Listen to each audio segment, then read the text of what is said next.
ওম শান্তি 4 অক্টোবৰ 2020 প্ৰাতঃ মুৰলী অব্যক্ত বাপদাদা ৰিভাইজ তাৰিখ 29/3/1986 মধুবন। আজি শিক্ষক বাক্য দ্বৈত বিদেশী সন্তানসকলৰ সৈতে বাপদাদাৰ বাৰ্তালাপ। আজি বাপদাদাই চাৰিওফালৰ ডবল বিদেশী সন্তানসকলক বটনত প্ৰকট কৰি সকলো সন্তানৰে বিশেষত্বসমূহক চাই আছিল হওক, কিয়নো সকলো সন্তানেই বিশেষ আত্মা হয়। সেইবাবেই পিতাৰ হৈছে অৰ্থাৎ শ্ৰেষ্ঠ ভাগ্যৱান হৈছে। বিশেষটো সকলোৱে হয়, তথাপি ক্ৰমানুসৰি বুলি কোৱা হ'ব।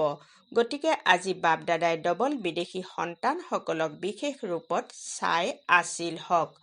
কম সময়তেই চাৰিওফালৰ ভিন্ন ভিন্ন ৰীতি প্ৰথা বা মান্যতা থকা স্বত্বেও এক মান্যতাৰ একমতধাৰী হৈ গৈছে হওক।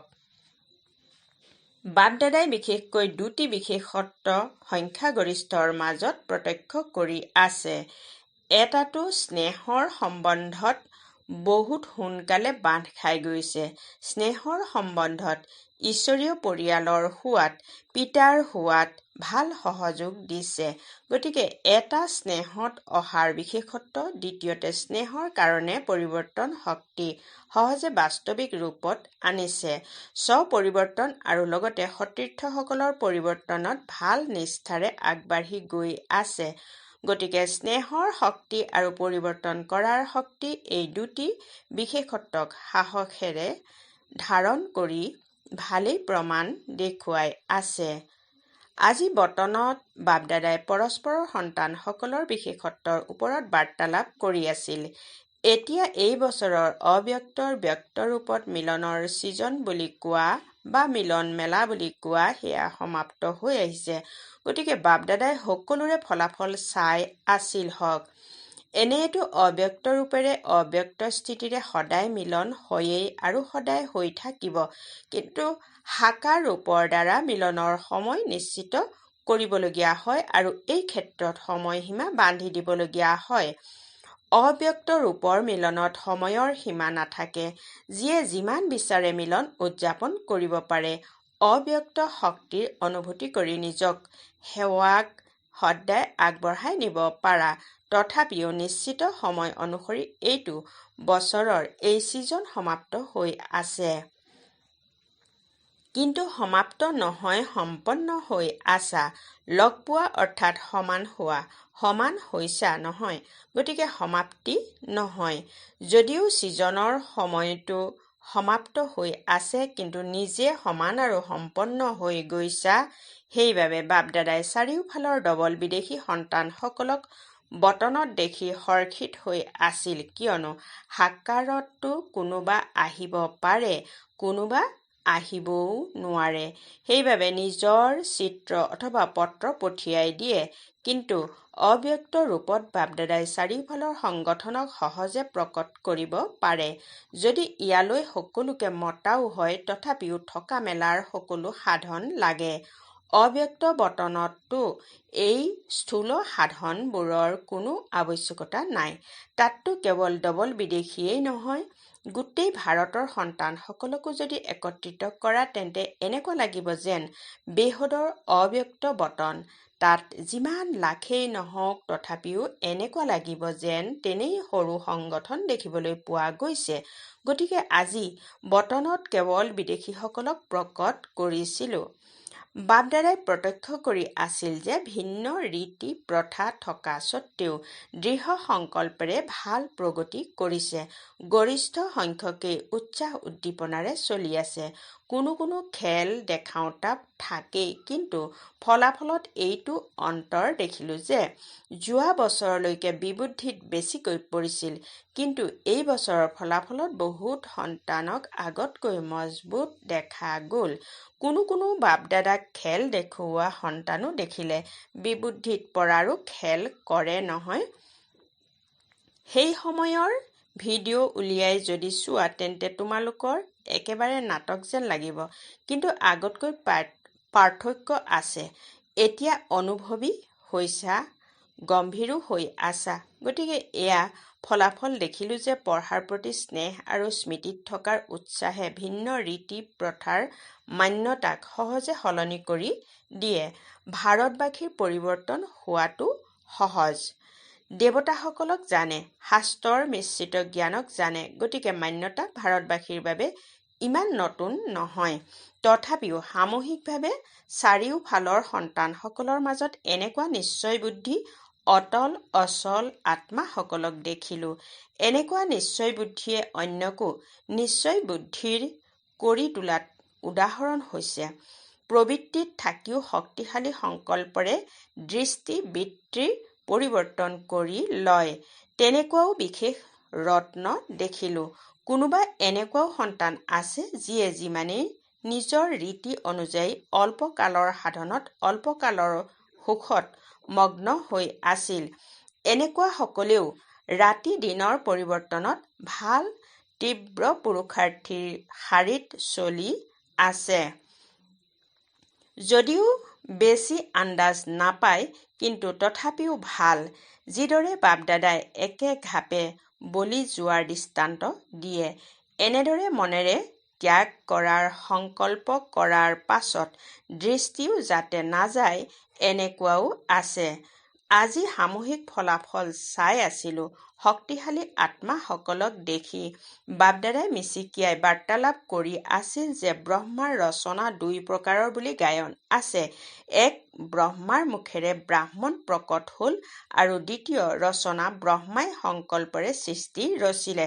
গতিকে ব্ৰহ্মা পিতাই কিমান সময়ৰ পৰা শক্তিশালী সংকল্প কৰিলে হওঁতে বাপ-দাদা দুয়োজনেই আছে, কিন্তু তথাপি ৰচনাৰ বাবে শিৱৰ ৰচনা বুলি কোৱা নহ'ব। শিৱ বংশী বুলি কোৱা হ'ব। শিৱ কুমাৰ শিৱকুমাৰী বুলি কোৱা নহ'ব। ব্ৰহ্মা কুমাৰ কুমাৰী বুলি কোৱা হ'ব। গতিকে ব্ৰহ্মাই বিশেষ শ্ৰেষ্ঠ সংকল্পৰে আহ্বান কৰিলে, অৰ্থাৎ ৰচনা ৰচিলে।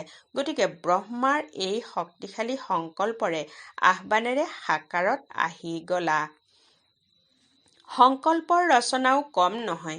যিদৰে সংকল্প শক্তিশালী হোৱা বাবে দূৰৈৰ পৰাই ভিন্ন পৰ্দাৰ আঁৰৰ পৰা সন্তানসকলক নিজৰ পৰিয়ালত আনিবলগীয়া আছিল, শ্ৰেষ্ঠ শক্তিশালী সংকল্পই প্ৰেৰিত কৰি সমীপত আনিলে। সেইবাবে এই শক্তিশালী সংকল্পৰ ৰচনাও শক্তিশালী হয়।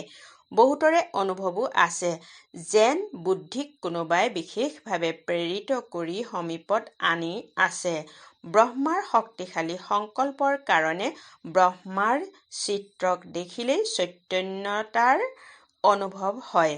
চৈতন্য সম্বন্ধৰ অনুভৱেৰে আগবাঢ়ি গৈ আছা। গতিকে বাপ-দাদাই ৰচনাক দেখি হৰ্ষিত হৈ আছে।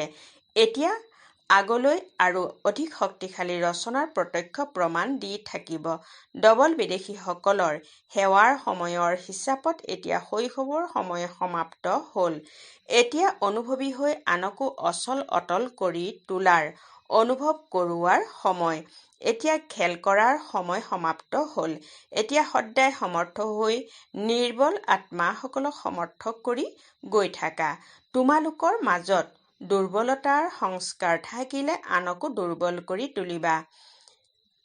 সময় কম আৰু ৰচনা অধিক আহিবলগীয়া আছে। এইখিনি সংখ্যাতে সন্তুষ্ট হৈ নাযাবা যে বহুত হৈ গ'ল, এতিয়াতো সংখ্যা বাঢ়িবই। কিন্তু যিদৰে তোমালোকে ইমান সময়ত পালনা ললা আৰু যি বিধিৰে তোমালোকে পালনা ললা, এতিয়া সেয়া পৰিৱৰ্তন হৈ গৈ থাকিব। যিদৰে 50 বছৰৰ পালনা লওঁতা সোণালী জয়ন্তী সকল আৰু ৰূপালী জয়ন্তী সকলৰ মাজত অন্তৰ আছে নহয়, সেইদৰে পাছত অহাসকলৰ মাজত অন্তৰ হৈ গৈ থাকিব। গতিকে অলপ সময়ৰ ভিতৰতে তেওঁলোকক শক্তিশালী কৰি তুলিব লাগিব। তেওঁলোকৰ নিজৰ শ্ৰেষ্ঠ ভাৱনাটো থাকিবই, কিন্তু তোমালোক সকলোৱেও এনেকুৱা অলপ সময়ৰ ভিতৰত আগবাঢ়িবলগীয়া সন্তানসকলক নিজৰ সম্বন্ধ আৰু সম্পৰ্কৰ সহযোগ দিবই লাগিব, যাৰ দ্বাৰা তেওঁলোকৰ সহজে আগবঢ়াৰ উৎসাহ আৰু সাহস বাঢ়িব। এতিয়া এইটো সেৱা বহুত হ'ব। কেৱল নিজৰ বাবে শক্তি জমা কৰাৰ সময় নাই, কিন্তু নিজৰ লগতে অন্যৰ প্ৰতিও শক্তি ইমান জমা কৰিব লাগে যাতে অন্যকো সহযোগ দিব পাৰা। কেৱল সহযোগ লওঁতা নহয়, দিওঁতা হ'ব লাগে। যিসকলৰ 2 বছৰো হৈ গৈছে তেওঁলোকৰ বাবে 2 বছৰো কম নহয়। অলপ সময়ৰ ভিতৰতে সকলো অনুভৱ কৰিব লাগে। যিদৰে বৃক্ষত দেখুওৱা নহয়, শেষত অহা আত্মাসকলেও 4টা অৱস্থাৰ মাজেৰে নিশ্চয় পাৰ হয়। সেয়া 10-12 জন্মই হওক বা যিমানেই হওক। গতিকে পাছত অহাসকলেও অলপ সময়ৰ ভিতৰত সৰ্বশক্তিৰ অনুভৱ কৰিবই লাগিব। বিদ্যাৰ্থী জীৱনৰো আৰু লগতে সেৱাধাৰীৰো অনুভৱ কৰিব লাগে। সেৱাধাৰীয়ে কেৱল কোৰ্চ কৰিব বা ভাষণ দিব নালাগে। সেৱাধাৰী অৰ্থাৎ উৎসাহ উদ্দীপনাৰ সহযোগ দিয়া, শক্তিশালী কৰি তোলাত সহযোগ দিয়া। অলপ সময়ৰ ভিতৰতে সকলো বিষয়তে উত্তীৰ্ণ হ'ব লাগিব। ইমান তীব্ৰ গতিৰে কৰিলে তেতিয়াহে উপনীত হ'বাগৈ নহয় জানো? সেইবাবে ইজন সিজনৰ সহযোগী হ'ব লাগে। ইজন সিজনৰ যোগী হ'ব নালাগে। ইজনে সিজনৰ লগত যোগ লগোৱা আৰম্ভ নকৰিবা। সহযোগী আত্মাই সদায় সহযোগেৰে পিতাৰ সমীপ আৰু সমান কৰি তোলে। নিজৰ সমান নহয়, কিন্তু পিতাৰ সমান কৰি তুলিব লাগে। নিজৰ মাজত যিয়েই দুৰ্বলতা আছে সেয়া ইয়াতেই এৰি যাবা। বিদেশলৈ লৈ নাযাবা। শক্তিশালী আত্মা হৈ শক্তিশালী কৰি তুলিব লাগে। এইটোৱে বিশেষ দৃঢ় সংকল্প যাতে সদায় স্মৃতিত থাকে। বাৰু, চাৰিওফালৰ সকলো সন্তানক বিশেষ স্নেহসম্পন্ন স্মৰণ কৰি আছে। সদায় স্নেহী, সদায় সহযোগী আৰু শক্তিশালী এনেকুৱা শ্ৰেষ্ঠ আত্মাসকলক বাপ-দাদাৰ স্নেহপূৰ্ণ স্মৰণ আৰু নমস্কাৰ। সকলোৰে এইটো আনন্দ আছে নহয় যে ভিন্নতা থকা স্বত্বেও এজনৰ হৈ গলা। এতিয়া বেলেগ বেলেগ মত নহয়, এটাই ঈশ্বৰীয় মতত চলোতা শ্ৰেষ্ঠ আত্মা হোৱা। ব্ৰাহ্মণসকলৰ ভাষাও এক। এজন পিতাৰ হয় আৰু পিতাৰ জ্ঞান আনকো দি সকলোকে এজন পিতাৰ কৰি তুলিব লাগে। কিমান ডাঙৰ শ্ৰেষ্ঠ পৰিয়াল! য'তেই যোৱা বা যি দেশতেই যোৱা এইটো নিশ্চা আছে যে আমাৰ নিজৰ ঘৰ হয়। সেৱা স্থান অৰ্থাৎ নিজৰ ঘৰ। এনেকুৱা কোনো নাথাকিব যাৰ ইমান ঘৰ আছে। যদি তোমালোকক কোনোবাই সোধে তোমালোকৰ পৰিচিতসকল ক'ত ক'ত থাকে, তেতিয়া কবা গোটেই বিশ্বতে আছে। য'তেই যোৱা নিজৰেই পৰিয়াল। কিমান বেহদৰ অধিকাৰী হৈ গলা, সেৱাধাৰী হৈ গলা। সেৱাধাৰী হোৱা অৰ্থাৎ অধিকাৰী হোৱা। এয়া বেহদৰ আত্মিক আনন্দ। এতিয়া প্ৰত্যেক স্থানেই নিজৰ শক্তিশালী স্থিতিৰে বিস্তাৰক প্ৰাপ্ত কৰি আছে। প্ৰথমতে অলপ পৰিশ্ৰম লাগে, পাছত কিছু উদাহৰণ লৈ গ'লে তেওঁলোকক দেখি আনেও সহজে আগবাঢ়ি গৈ থাকে। বাপ-দাদাই সকলো সন্তানকে এইটোৱেই শ্ৰেষ্ঠ সংকল্প বাৰে বাৰে সোঁৱৰাই দিয়ে যে সদায় নিজেও স্মৃতি আৰু সেৱাৰ উৎসাহ উদ্দীপনাত থাকা, আনন্দেৰে তীব্ৰ গতিৰে আগবাঢ়ি যোৱা আৰু আনকো এনেকুৱা উৎসাহ উদ্দীপনাৰে আগবঢ়াই লৈ যোৱা। আৰু চাৰিওফালৰ যিসকল সাকাৰত অহা নাই তেওঁলোকৰো চিত্ৰ আৰু পত্ৰ সকলো আহিছে। সকলোৰে সঁহাৰিত বাপ-দাদাই সকলোকে পদমাপদম গুণ অন্তৰেৰে স্নেহপূৰ্ণ স্মৰণো দি আছে। যিমান এতিয়া উৎসাহ উদ্দীপনা আনন্দ আছে আৰু পদমগুণ বঢ়োৱা। কোনোৱে নিজৰ দুৰ্বলতাৰ বাতৰিও লিখিছে। তেওঁলোকৰ বাবে বাপ-দাদাই কয়, লিখিলা অৰ্থাৎ পিতাক দিলা। দিয়া বস্তু আকৌ নিজৰ ওচৰত থাকিব নোৱাৰে। দুৰ্বলতা দিলা। পুনৰ সেয়া সংকল্পটো নানিবা। তৃতীয় দিনা বাবাই কৈছে, তৃতীয় কথা কেতিয়াও কোনো নিজৰ সংস্কাৰ বা সংগঠনৰ সংস্কাৰ বা বায়ুমণ্ডলৰ অস্থিৰতাৰ বাবে নিৰাশ নহবা। সদায় পিতাক যুগ্মৰূপত অনুভৱ কৰি নিৰাশৰ পৰা শক্তিশালী হৈ আগলৈ উৰি গৈ থাকা। হিচাপ নিকাচ নিষ্পত্তি হ'ল, অৰ্থাৎ বোজা আঁতৰি গ'ল। আনন্দেৰে পুৰণি বোজাক ভস্ম কৰি যোৱা। বাপ-দাদা সদায় সন্তানসকলৰ সহযোগী হয়। বেছিকৈ নাভাবিবাও। ব্যৰ্থ চিন্তায়ো দুৰ্বল কৰি দিয়ে। যাৰ ব্যৰ্থ সংকল্প বেছিকৈ চলে তেওঁলোকে ২-৪ বাৰকৈ মুৰুলি পঢ়া, মনন কৰা, পঢ়ি যোৱা। কোনোবা নহয় কোনোবা পইণ্টত বুদ্ধিত বহি যাব। শুদ্ধ সংকল্পৰ শক্তি জমা কৰি যোৱা, তেতিয়া ব্যৰ্থ সমাপ্ত হৈ যাব। বুজিলা? বাপ-দাদাৰ বিশেষ প্ৰেৰণা। চাৰিওফালৰ দেশতেই হওক বা বিদেশতেই হওক বহুত এনেকুৱা সৰু সৰু স্থান আছে। এই সময় অনুসৰি সাধাৰণ হয়, কিন্তু মালামাল সন্তান আছে। গতিকে এনেকুৱাও কোনোবা আছে যিয়ে নিমিত্ৰ হোৱা সন্তানসকলক নিজৰ ফালে পৰিক্ৰমা লগোৱাৰ আশা বহুত সময়ৰে পৰাই দেখি আছে, কিন্তু আশা পূৰণ হোৱা নাই। সেই আশাও বাপ-দাদাই পূৰণ কৰি আছে। বিশেষ মহাৰথী সন্তানসকলক পৰিকল্পনা কৰি চাৰিওফালে যাৰ আশাৰ দীপক এতিয়াও জগাই ৰাখিছে, সেয়া জগাব যাব লাগে। আশাৰ দীপক জগাবৰ বাবে বাপ-দাদাই বিশেষ সময় দি আছে।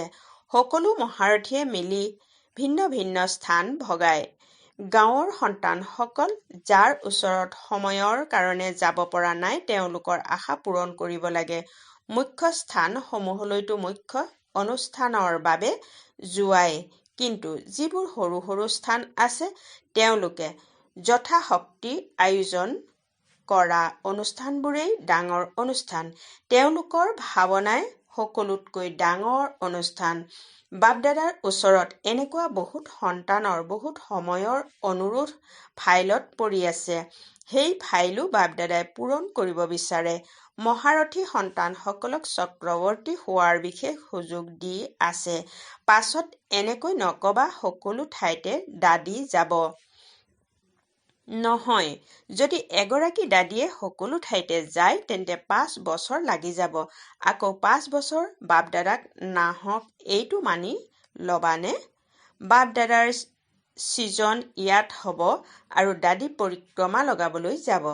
এয়াও ভাল নালাগিব। সেইবাবে মহাৰথীসকলৰ কাৰ্যসূচী হাতত ল'বা। যলৈ কোনো যোৱা নাই তালৈ যোৱাৰ কাৰ্যসূচী হাতত ল'বা। আৰু বিশেষকৈ এই বছৰত যলৈ যোৱা তাত এদিন বাহিৰৰ সেৱা, এদিন ব্ৰাহ্মণসকলৰ তপস্যাৰ কাৰ্যসূচী। এই দুয়োটা কাৰ্যসূচী যাতে নিশ্চয় থাকে। কেৱল অনুষ্ঠানলৈ গৈ লৰা-ঢপৰা কৰি নাহিবা। যিমানেই পাৰা এনেকুৱা কাৰ্যসূচী হাতত লোৱা য'ত ব্ৰাহ্মণসকলৰ বিশেষ উজ্জীৱিতকৰণ হয়, আৰু লগতে এনেকুৱা কাৰ্যসূচী থাকক য'ত VIP সকলৰ সৈতেও সম্পৰ্ক হৈ যায়। কিন্তু চমু কাৰ্যসূচী হওক। প্ৰথমৰ পৰাই এনেকুৱা কাৰ্যসূচী হাতত লোৱা য'ত ব্ৰাহ্মণসকলেও বিশেষ উৎসাহ উদ্দীপনাৰ শক্তি পায়, নিৰ্বিঘ্ন হোৱাৰ সাহস উদ্যম আহে। গতিকে চাৰিওফালে পৰিক্ৰমা লগোৱাৰ কাৰ্যসূচী হাতত ল'বৰ কাৰণে বিশেষ সময় দি আছে, কিয়নো সময় অনুসৰি পৰিস্থিতিও সলনি হৈ আছে আৰু সলনি হৈ থাকিব। সেইবাবে ফাইলক শেষ কৰিব লাগে। ভাল বাৰু। আজিৰ বৰদান। আত্মিকতাৰ শ্ৰেষ্ঠ স্থিতিৰ দ্বাৰা বাতাবৰণক আত্মিক কৰি তোলোতা। সহজ পুৰুষাৰ্থী হোৱা। আত্মিকতাৰ স্থিতিৰ দ্বাৰা নিজৰ সেৱাকেন্দ্ৰত এনেকুৱা বাতাবৰণ গঢ়ি তোলা যাৰ দ্বাৰা নিজৰ আৰু আগন্তুক আত্মাসকলৰ সহজে উন্নতি হ'ব পাৰে, কিয়নো যিয়ে বাহিৰৰ বাতাবৰণত ক্লান্ত হৈ পৰা আহে বা ক্লান্ত হৈ আহে তেওঁলোকক অতিৰিক্ত সহযোগৰ আৱশ্যক হয়। সেইবাবে তেওঁলোকক আত্মিক বায়ুমণ্ডলৰ সহযোগ দিয়া। সহজ পুৰুষাৰ্থী হোৱা আৰু কৰি তোলা। অহা প্ৰত্যেক আত্মাই যাতে এনেকুৱা অনুভৱ কৰে যে এই স্থান সহজে উন্নতি প্ৰাপ্ত কৰা হয়। শ্লোগান: বৰদানী হৈ শুভ ভাৱনা আৰু শুভ কামনাৰ বৰদান দি থাকা। ওম শান্তি।